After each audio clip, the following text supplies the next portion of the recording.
A lot of people hear 420.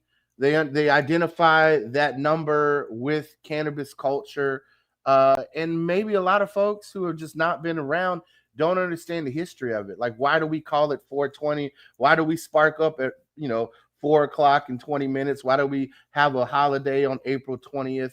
Why is this prevalent number numerology just so sacred to the cannabis users? I mean, help us a little bit with the history of 420. Well, 420 is kind of full of myth. It's there's mysteries to it. The history of it all, is a little unclear and to some extent, but primarily it came out of Northern California, San Francisco Bay Area, the Grateful Dead kind of hub scene, going back to the 70s, where the Dead had a house in San Francisco, and then they had a place up in San Rafael, in Marin County, and Deadheads would kind of hang around the house there. And the 420 vibe kind of spread there, and it's credit to some high school students who went to San Rafael High School. They call themselves loosely the Waldos, and they've kind of basically gotten credit for coming up with the term.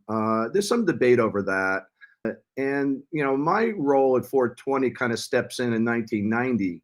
So if the Waldos and others came up with the idea in say 1970, 71, 72, around those years, it took 20 took 20 years for 420 to sort of go nationwide. And it just happened by sort of luck that I was walking through the Grateful Dead parking lot at Oakland Coliseum on December 28th, 1990, when I was handed a flyer that told the story of 420. This is really kind of my claim to fame. Now, I'm not the only person who picked up this flyer, but I was the only person who worked at High Times who picked up the flyer.